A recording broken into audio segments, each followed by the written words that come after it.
Hello and welcome to episode 287 of the Clean Energy Show. I'm Brian Stockton. I'm James Whittingham. This week, a YouTuber has managed to power his whole house using the batteries from disposable vapes. This idea has the potential to do the impossible. Make vaping seem cool. I've discovered that Germany, the fatherland of the solar revolution, has terrible solar power potential. But its average is our worst month where Brian and I live. Dunkelflaut? How about Dunkelskandal? It turns out that coal mines have a future after all. Not by mining coal, that's a terrible idea, but by harnessing the heat inherently contained within them. This makes me want to open a new coal mine just so I can shut it down. All that and truly a lot more on this edition of the Clean Energy Show. Jam-packed. Jam-packed. Jam-packed this week. And not just jam, other things too. Yeah. A quick sports update, just because we've been talking a little bit about sports lately. Did you catch any of the Canadian Premier League soccer final that just happened? I saw the viral videos going around the world. The bicycle kick in the snow. The claim in the air. Bicycle! Oh, pretty amazing. One of the most amazing goals ever scored in soccer, I think. Yes, because it was a snow. blizzard. Bicycle kicks happen all the time, and they hit the crossbar at the corner of the goal and go right in. But this was in a blizzard, and it was atrocious. I think they used an orange ball for the game, too. I don't think that's normal. Okay. Because soccer balls are usually white, are they not? Predominantly white? I guess. I don't know. I don't follow soccer that much. But yeah, the game was in Ottawa, and I guess by this time of year, they don't normally have a ton of snow in Ottawa. But this year, blizzard, and it wasn't just a little bit of snow. It looked like several inches of snow on the field as they played. Yeah, and they couldn't. The goal line wasn't even evident sometimes. Right. I don't know how they managed, but yeah, that's Canadian soccer for you. That was the Premier League, which is a new league in Canada, not anywhere near the same level as the English Premier League, but it's important. It's important. Yeah. And of course, our beloved Saskatchewan Roughriders are going to the Grey Cup. This is the finals of Canadian football, and it's the 112th Grey Cup.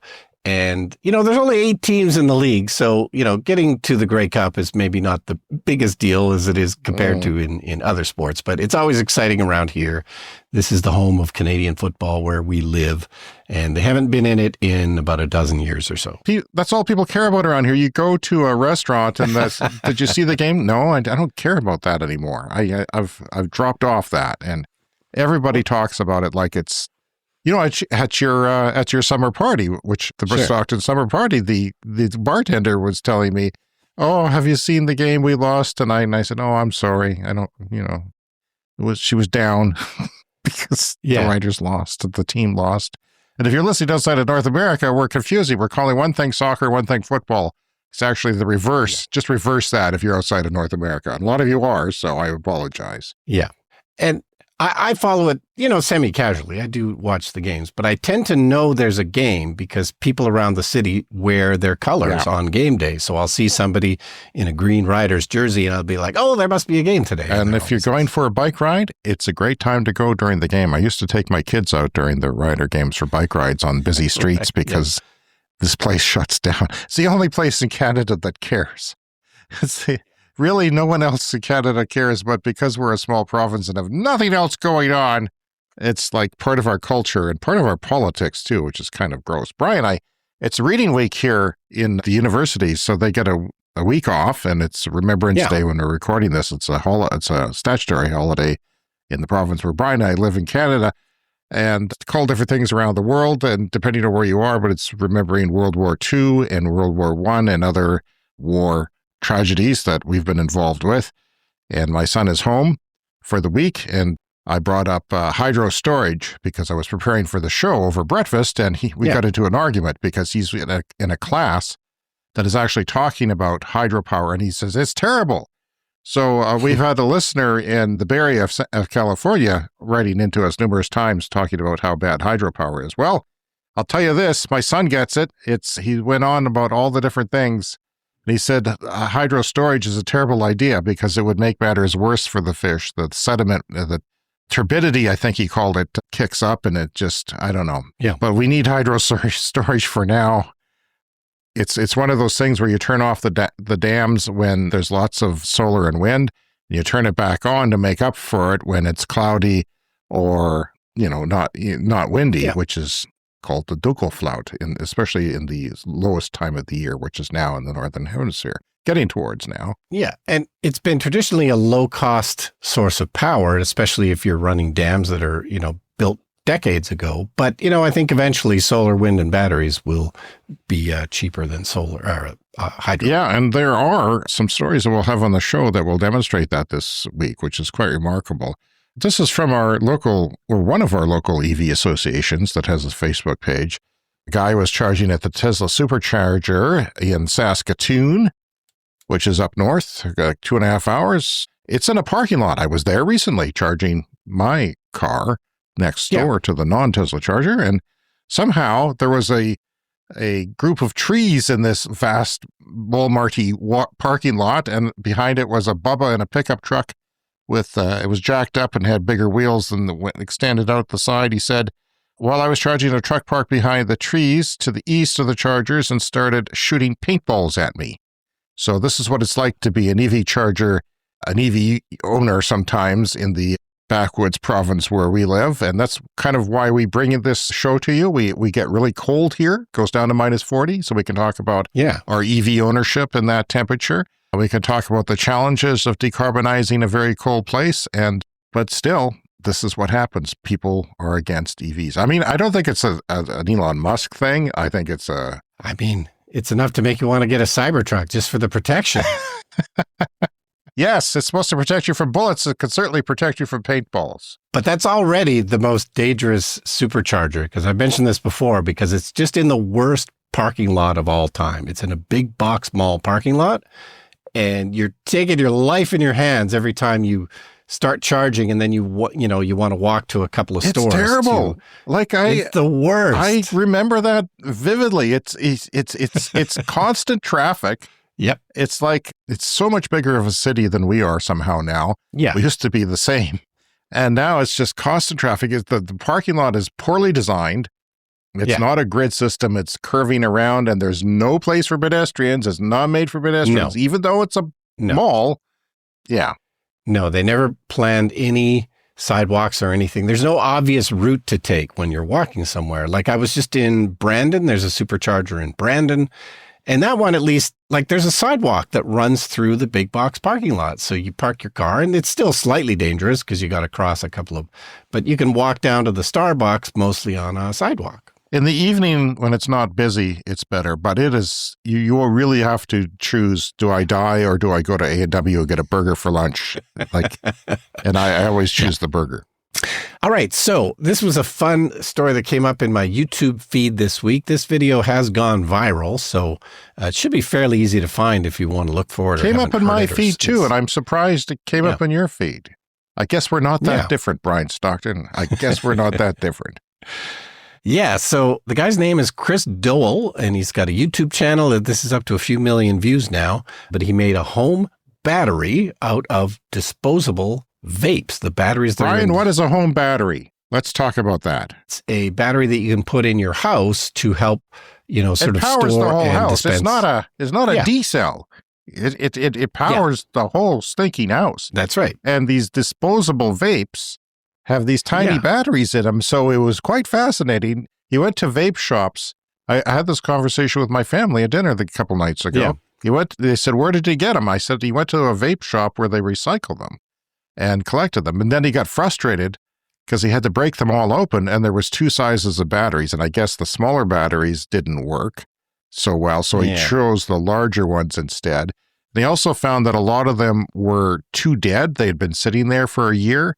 Yeah. So he had to sort of measure the voltage as he did this ridiculous process, which took him a long time. Yeah. He had to have a whole system in place. So, it took a ridiculous amount of time, but nevertheless possible. And it's not as large as a typical home battery, but 2.5 kilowatts is what he came up with. But anyway, I have a clip, so let's roll the clip. This whole vape collection thing has got completely out of hand. Let's see if we can power a house with these things. A quick warning before we start, do not attempt to replicate anything I do in this video. It covers some pretty dangerous stuff. So these ridiculous disposable vapes have actually got fully rechargeable lithium-ion batteries inside of them. And these are the exact same batteries that we use in our phones and in our laptops. But these vapes have been designed to be thrown away after just a single use, which is just completely insane to me. Well, I want to build a massive battery that's got a capacity of around 2,500 watt hours. And this should easily be able to power my workshop for multiple days, or even power my entire house for about 8 hours. Oh, look at that. All of this powered 100% by disposable vape batteries that would otherwise be in the landfill most likely. Yeah, so he had to obviously put all these little batteries together, wire them together. Yep. And he used 3D printing to sort of make little containers for them. Yep. And he talked about the safety issue and how they sort of had self fuses that if they got hot and burnt, it would disconnect. And Yeah.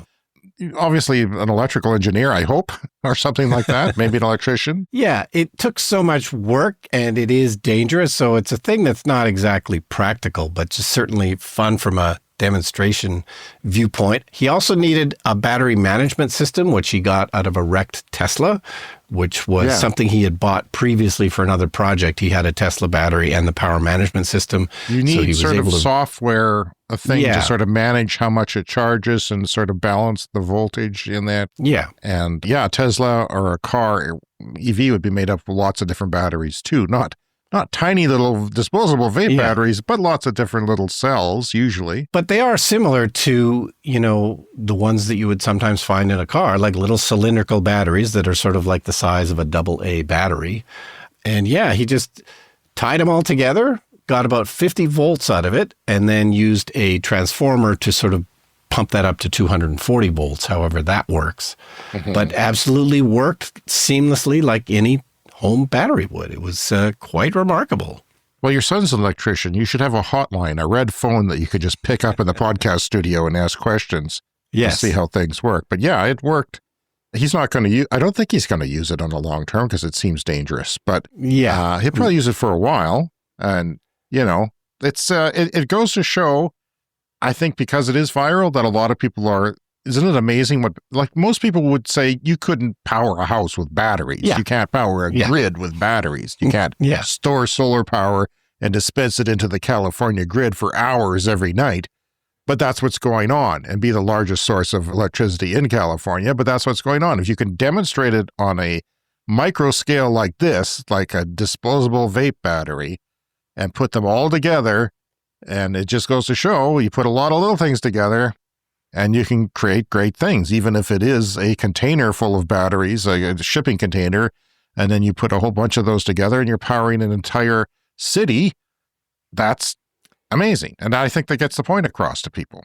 Yeah, it's really good at making the point as well that why do these exist? And in fact, they have now been banned in the UK. So disposable vapes are now illegal in the UK as of just this year, as of June. But they're legal in Canada. They're legal in many places in the world, and they're making these things in the millions. But the main question I had, if they're disposable, why wouldn't they just use regular alkaline batteries, which are already disposable? I don't know if he touched on it. He may have, but it might have something to do with the fact that you need to discharge it all the way and still get power out of it or something like that. Right. It needs to have a heavy draw on it for a short period of time. Something like that. Or maybe because there's so many lithium-ion batteries being made for cars and grids, maybe it's cheaper for lithium-ion now than alkaline. Yeah, like maybe these could even be the factory seconds or something, the batteries that wouldn't make it in other applications, something like that. Who knows? But I think he pointed out that a USB-C charge port was like 0.3 cents or something ridiculous, or 3 cents. Yeah, all they have to do is add a charging port to these things, and then they're legal. And that makes way more sense anyway, because then you don't have to just throw it away. Someone is playing a trumpet outside the TAPS Remembrance Day thing, because I don't live anywhere near a Remembrance Day ceremony. Yes, well, it's 11/11, which is when you're supposed to do that.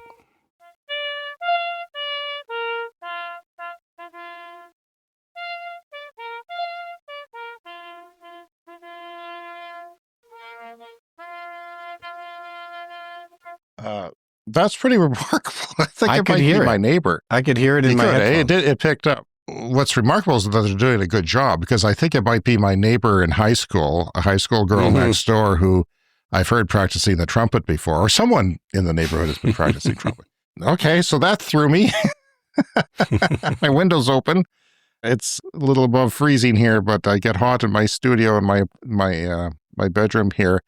All right, Brian, I was minding my own business the other day. I was on the X, and I saw something from a guy in our province here, a local guy who posts automated things about our electricity mix here. But I dug into it a bit deeper, and he's a pro-SMR, pro-nuclear guy. And he's tried, it's still going on. The trumpet, it still continues. Come on. It's over. You had a great finish. Anyway, a pro-nuclear guy is doing this, and he's trying to demonstrate how nuclear is the only way. So it's a bit biased. But in that post, I learned about capacity factors, okay?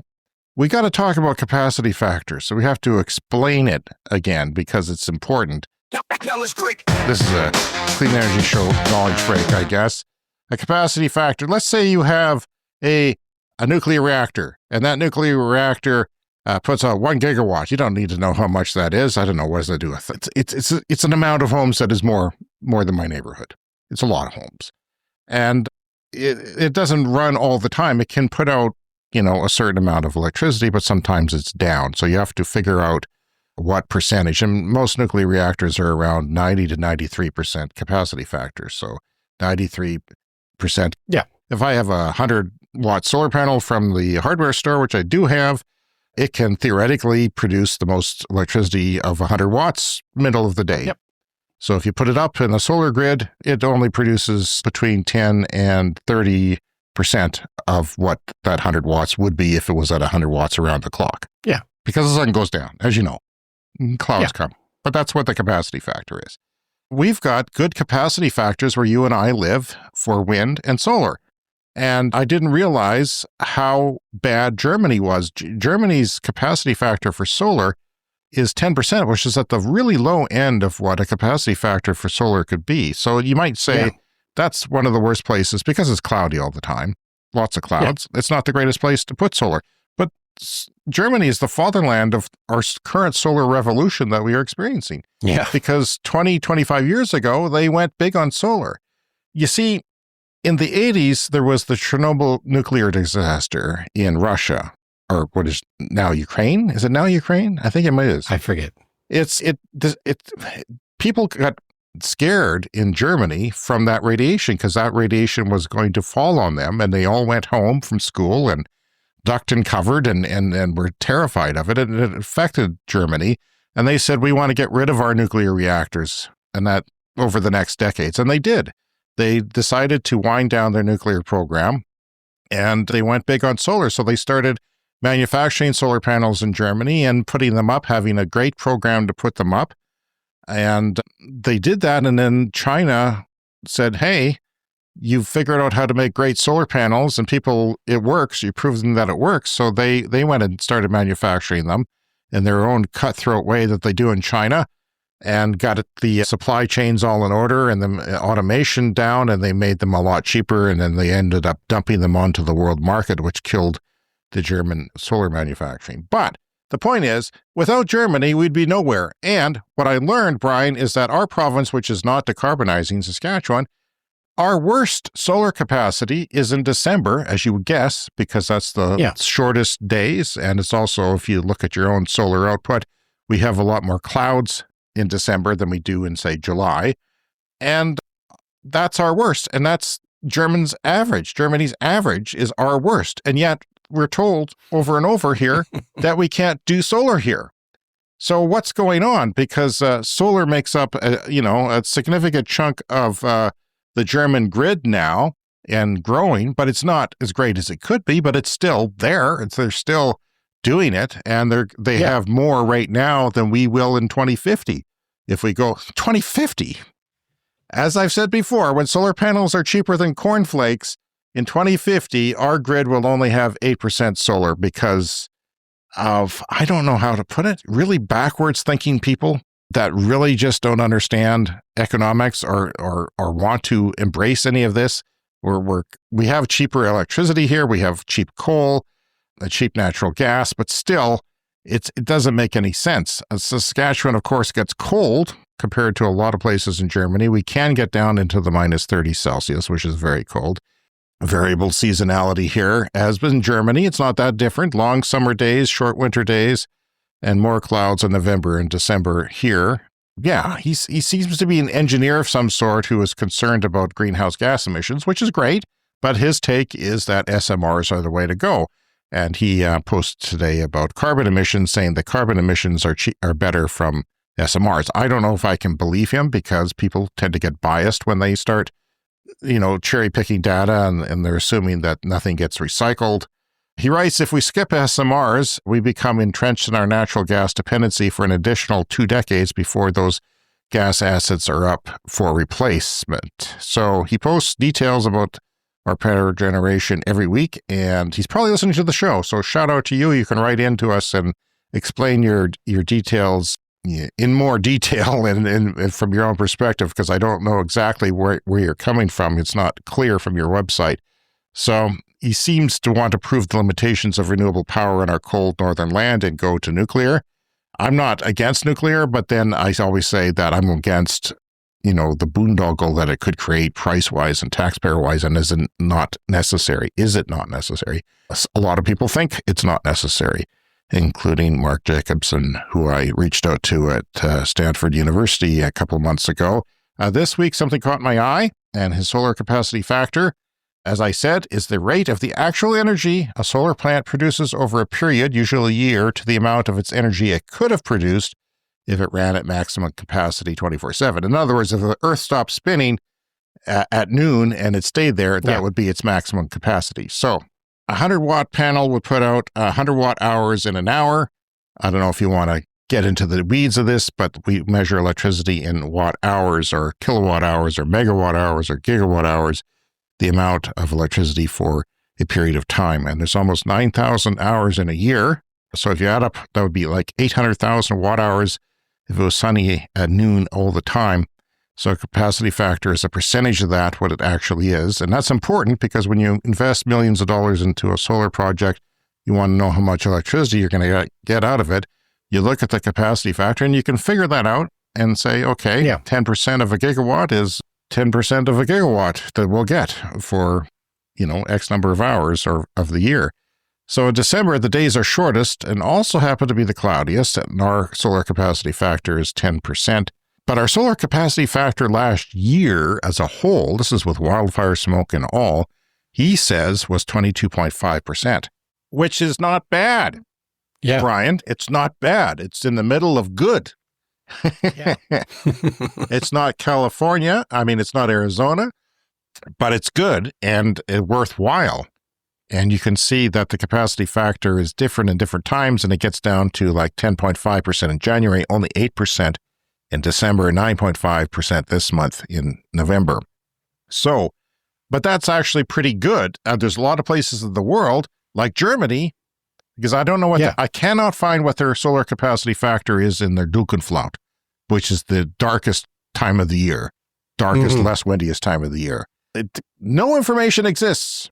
Usually AI can find that information these days, which is kind of cool, but it doesn't exist. All I know is that their averages. So their December average must be nothing. It must be just pitiful. Yeah. I don't know it could be February, could be their darkest year, depending on the weather, not just the hours of the day. But yeah, that's what it is. In the summer here, we're like 32 to 34%, which is a lot better.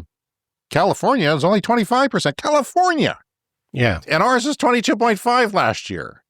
Like do you think California would say, well, solar doesn't work here, I guess we won't use it?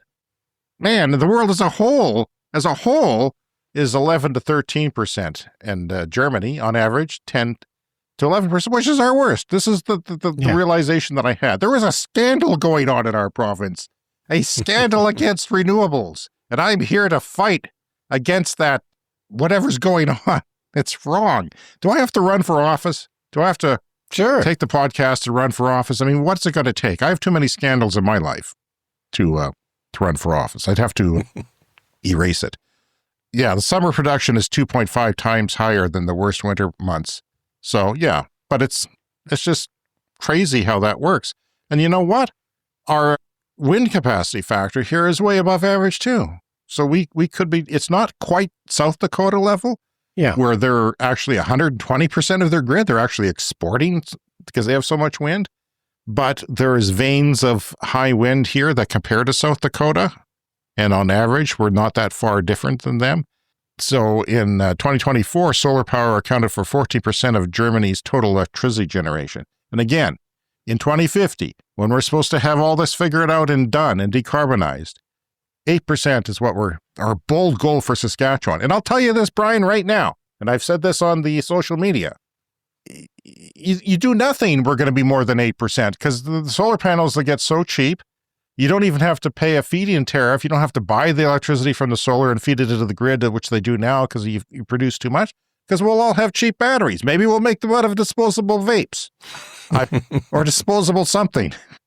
Sex toys, who knows? We'll gather up batteries and the batteries are getting so cheap that people will just say, screw you, because I know that the electricity is going to get expensive here because they're way behind now. I keep having power outages here they're not fixing the grid. They're trying to keep electricity rates down, but at some point that's going to fall off a cliff and the rates are going to go way up. They start buying SMRs that are 2 times the actual price that they claim they're going to be. It's going to be very expensive electricity.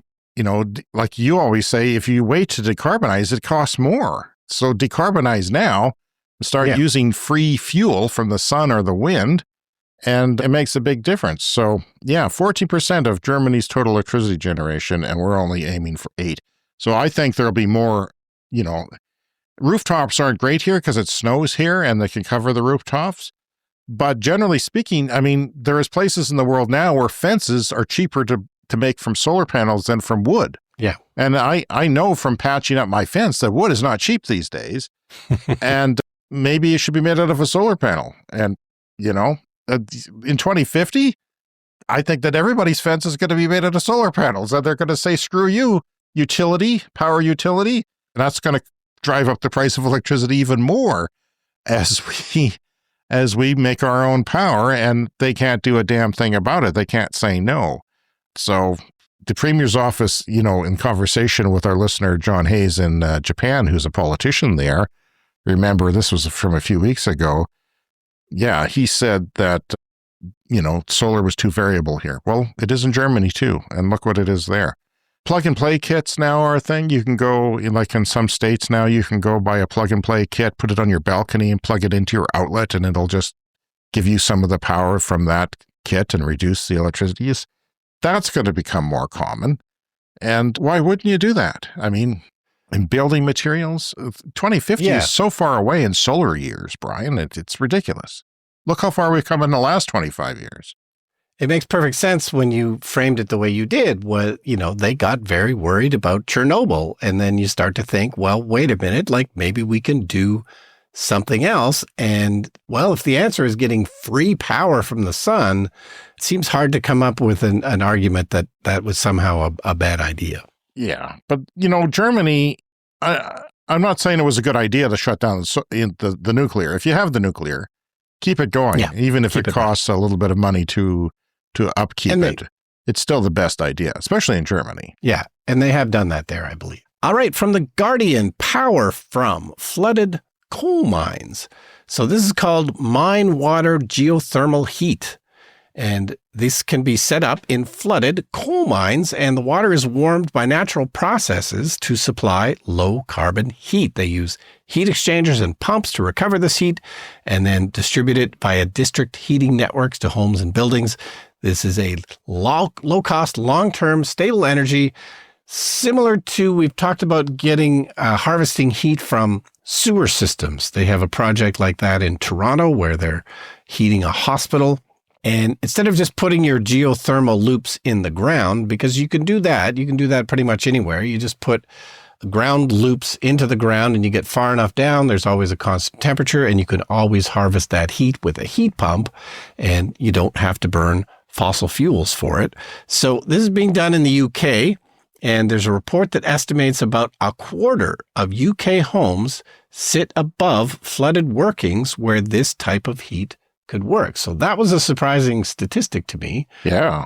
I don't know if it's all coal mines, but there are certainly places to harvest heat, according to them, under a quarter of UK homes. I mean, I was thinking about the coal mines that we have around here may not work because they're not near any civilization. Right. And transmission lines is a huge expense and difficulty to build if it's not existing already, which is why, closed coal plants get turned into solar plants sometimes because the transmission's already there. Yeah. So this type of heat works best with district heating systems. Mm-hmm. They're doing this kind of thing. District heating is big in certain places in Europe. I'm thinking in Denmark, but they've already been trying it out in the UK. This is proven. They've found that it works. There's 30,000 square meters of warehouse space that are already being heated by this technology. So it's just one more option where you probably just get a little bit more heat than you would if you just stick these, geothermal loops right into the ground. District heating is when you run like a hot water pipe from house to house and you share. Yeah. The whole district shares the same heat source. And they tried that in Okotoks, and it's in Alberta, Canada, and it's kind of failed now after 20 years because they can't find the parts for it. The proprietary valves and things are all gone, and it's just been a disaster recently. But it has been successful in Europe.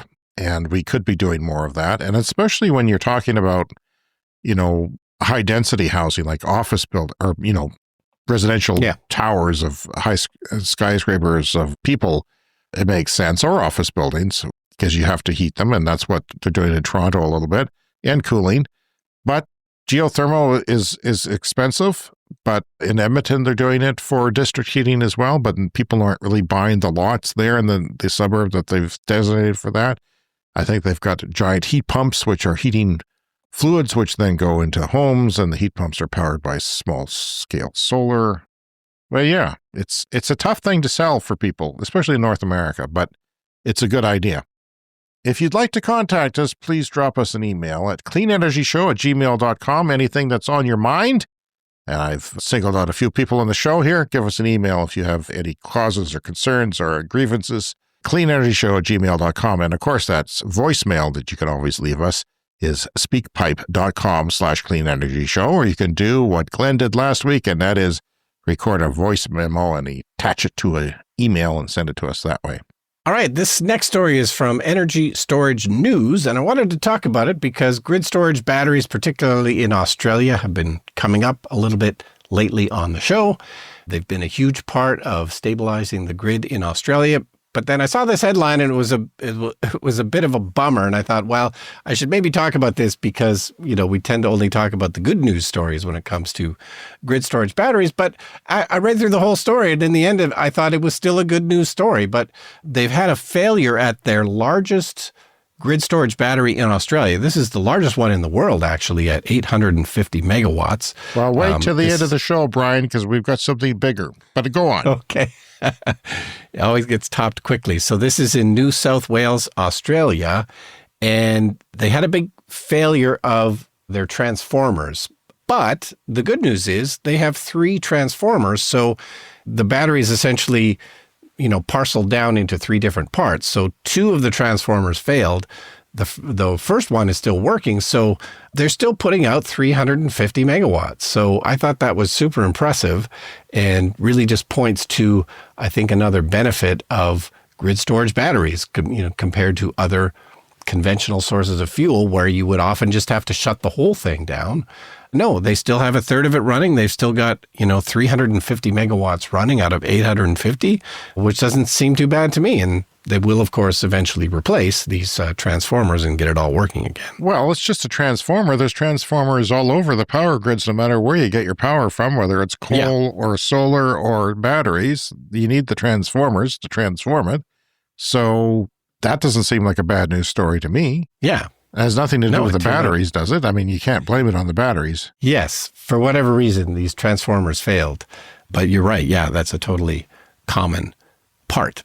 Anyway, some quick car news I wanted to wrap up here just because this we mentioned also on the show recently too. We just mentioned in passing Nissan and Toyota, Nissan being in financial trouble, we mentioned, and also that Toyota seemed to be making moves in terms of their solid state batteries. So while there was an update on both this week from Electrek, and Nissan has taken some drastic steps to turn their company around, James, they have sold their corporate headquarters and they're now leasing it back from the person they sold it to.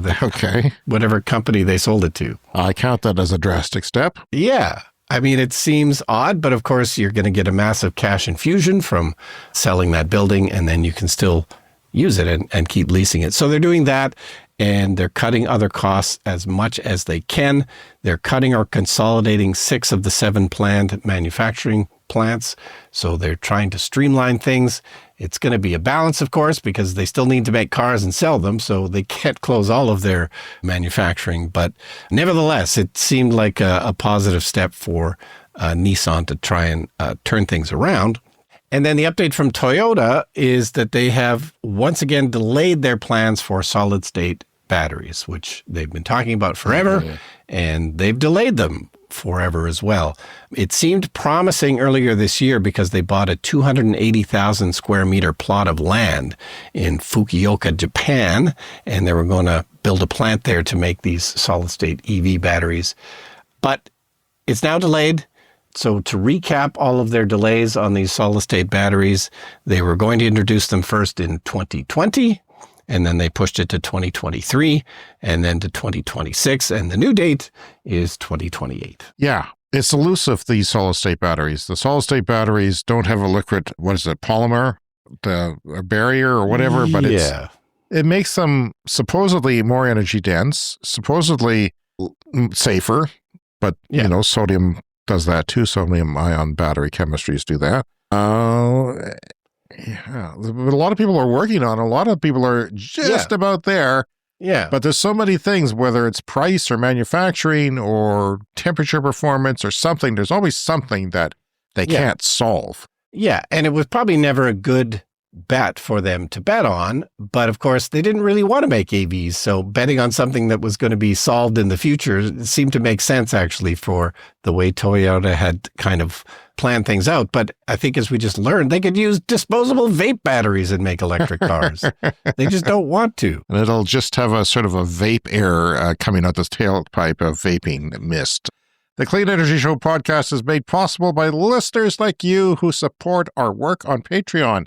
So go to Patreon now, patreon.com/Clean Energy Show, and join our Patreon for as little as nothing. You could do it for nothing if you want and get our bonus podcast last week where I gave shocking medical news, weird medical news. Brian talked about pig butchering scams. It's not what you think, unless you know what it is. Then you would think it right. But then I reviewed the White House Effect, a climate documentary on Netflix that talked about George H.W. Bush being pro-climate just before the election and how things went bad and became politicized and still are. And Brian talked about Hurricane Melissa in Jamaica tied to climate change. But if you join our Patreon now, you can get that for free. You don't need to, because we're celebrating 1 year of Patreon. Everyone with an account gets it for free. You don't have to support us financially. But if you do, get ad-free episodes like that one, exclusive access to our Discord server, discounts at our merch store, early access to episodes, behind-the-scenes material, private updates, and of course, thank you credits once a month on our podcast, depending on the level that you support us. But coming up next, of course, is the lightning round. Stay tuned. It's time for the lightning round. The lightning round is a fast-paced look at the latest headlines in climate, clean energy and transportation. With the annual COP conference underway in Brazil, new analysis shows that the UK newspapers devoted more than triple the column inches to advertising high-carbon products like cruises, SUVs, and flights than they did to covering last year's global climate negotiations. That is from DeSmog. Spain is on the cusp of a coal-free mainland power system, with coal generation falling 97% since the early 2000s, making up just 1% of the power mix this year. And of course, the payoff is cleaner air. Brian, we're always talking about autonomous vehicles and autonomous driving and autonomous taxis. Mm-hmm. Well, companies are working on autonomous e-bikes now. Why? For autonomous deliveries, of course, not because you want to watch bicycles drive around for no reason. So they're like a trike. They have a box on them and they have a little pole coming up with sensors. And yeah, they're 25% cheaper than an autonomous car. So in some places, 25 times, I think you said percent. I apologize, 25 times cheaper than autonomous cars, 6 times the speed throughput increase over sidewalk robots. Talked about sidewalk robots too in LA. What were they called? Samos? And I forget, but I saw a bunch of them when I was there. Yeah, so this is a surprise. We often don't talk about that many new things on the show. This is one of those things that, I guess you could do that with bicycles. And I guess bicycles could deliver your fried chicken meal or whatever you're getting, or your prescriptions or whatever, just as well as a car could. And apparently it is 25 times cheaper and 6 times the speed. Sweden has new edible road salt for melting ice on roads, and it is being eaten by birds. I've got a picture there of birds eating the road salt happily. It's saving birds from deadly dehydration because birds will pick up salt and dehydrate. And they're made with beet extract and maize starch, cornstarch. So it melts ice safely while feeding wildlife instead of poisoning them during brutal winters. I don't know. I'm kind of on the fence of whether we should mass feed wildlife, if that's something we should do, but it's better than poisoning them. So this is beyond animal welfare. The eco-salt leaves fewer chemical residues. And it's time for a CES Fast Fact. 1 billion people in Africa still cook with basic fuels like wood, charcoal, and dung. And that contributes to 800,000 premature deaths a year, mostly women and children. We've said this before on the show. Solving this problem would cost less than just 0.1% of the global energy investment that we need to do to decarbonize the planet. Just a tiny fraction of that would save nearly 1 million people from premature deaths in Africa from the way they cook. And hopefully that could take off. Renewables and nuclear are 75% of the European Union's electricity mix right now. And renewables generated 41 to 57% during January-September 2025. Nuclear was around low 20s to 25%. Fossil fuels, though, have plunged 30 to 50% since 2016. Wow. Which, if you're a numbers person, is significant. Yeah. In 2025, coal is below 10% from April to September, and gas is below 16% from March to September. According to Row Motion, that is RHO Motion, global EV sales topped 2 million for the first time in a single month this September 2025. Yeah, that's not long ago. We would have assumed you were going to say in a year. And not long ago, we would have said 10 years because that's just how far we've come. I remember when I was waiting to get to 1 million vehicles on the roads in the world that were EVs so I could tell people, yeah, well, there's 1 million of them out there. Well, we made 2 million in 1 month now. So, yeah, a lot of people around here don't know stuff like that. Wood Mackenzie, that is the research firm, confirms new natural gas generation is actually quite shockingly expensive. We often think of natural gas as the quote-unquote transition fuel, and it is relatively clean and relatively cheap. Maybe not everywhere, though, because $126 per megawatt hour is what they're expecting in 2030. A new solar plus batteries, that is, solar farm plus the batteries to store it for a few hours, are less than half the cost of new gas, which is shocking. Yeah. Because batteries supposedly are expensive, solar cheap, and we're not surprised when solar got cheaper than gas, but solar with batteries are actually now half the cost of new gas, because gas is getting expensive due to the lack of turbines available, the shortage, and AI data centers buying them up. New nuclear is $139 per megawatt hour. It is also getting close to being cheaper than new gas. Nuclear, which is known to be very expensive, that's pretty shocking to me. Baidu Apollo Go, that is the Chinese company that is making robotaxis, has had weekly rides tip the 250,000 mark. So 250,000 people are taking autonomous robotaxi rides in China. They operate robotaxis in Wuhan, parts of Beijing, Shanghai, Shenzhen, and the company is also expanding to Hong Kong, Dubai, Abu Dhabi, and most recently, Switzerland. And that was about the same number of rides, Brian, as the Google sister company Waymo that we're always talking about is doing. So it's not just Waymo that's doing it. This is a software thing. So if the Chinese people, the companies there, solve before us, that software can spread pretty easily. Or if Tesla solves it, they can do it too, supposedly. Tokyo confirms the hydrogen-powered Hilux pickup truck will launch in 2028. So Toyota is making a hydrogen-powered pickup truck, showing that they are super in touch with reality. Yeah. Heat pump sales top gas boiler sales in Germany for the first time. Another shout out to Germany, where I don't think we have a single listener that has written into the show, at least. Hello, Germany.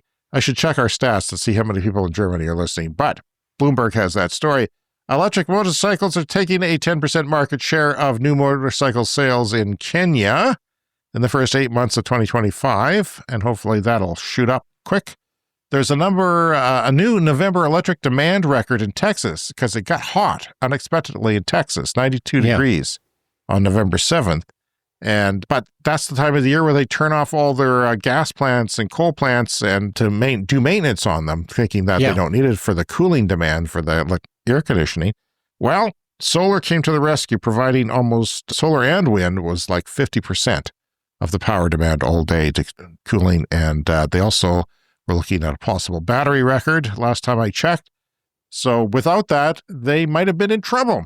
Vancouver, the city in Western Canada here on the coast that I visited last summer, it has scrapped a planned $10,000 fee for gas stations to have EV chargers. Like if you built a gas station, did not have EV chargers, you had to pay a $10,000 fee. They scrapped that. The city cites supply chain challenges as a reason, which is odd because I thought there was to be lots of options for chargers around. And it was a rethink of the council's 2022 decision to install EV chargers at gas stations and parking lots. And compared to here, there certainly are a lot of gas stations with EV chargers. Yeah. It's not my favorite place, actually, to charge an EV because there's gas around. You have to smell gas. You have to listen to cars coming and going. But I'd rather be in a quiet parking lot with a paintball gun being shot at me sometimes. And finally this week, Germany. They are building a 1 gigawatt, 4 gigawatt battery electric storage system, energy storage system in Europe. So you're talking about 850. This one is a gigawatt. Yeah. And it will be the largest battery storage thing in Europe. So that is 1 gigawatt, which is like a coal plant, a nuclear reactor. Yeah. For 4 hours. 4 gigawatt hours of storage. So it can, dispense that gigawatt for as much as 4 hours if they need to. So if you have solar throughout the day, you can extend that into the night until people go to bed, essentially. And Brian, that is now. That is right now. We are in the year 2025, and we are looking ahead to year 2050 of when we need to decarbonize the planet. What will it be then? It's not going to be the same. It's not going to be the same next month. We're going to talk about another record next month, probably. Certainly next year. And the year after that, it's going to dwarf this. And in 5 years, we're going to laugh at figures like this. What it will be in 2050, nobody can see what is coming and the trajectory of prices and technology improvements of what's coming. We think, no, we can't do this. We can't have solar and wind. We can't, because it's too variable. Well, no, it's not the way it's going to be. And you have to look towards the future. And I'm mad because our power grid here is going to screw us. And I'm going to have to pay a great deal of electricity prices in the future. Should I live? And on that news, that is our show for this week. Please find us on social media, Clean Energy Pod, patreon.com/cleanenergypod, and cleanenergyshow@gmail.com if you want to send us an email. And as always, remember to hit the subscribe or follow button wherever you listen to this podcast. That's right. Patreon.com/cleanenergypod. Go there now. Join us like our executive Clean Club members, Green Bastard and Brett Rodley. Thank you to all who are supporting our podcast. We do appreciate it. It keeps us going. We'll see you again in 7 days. See you next week.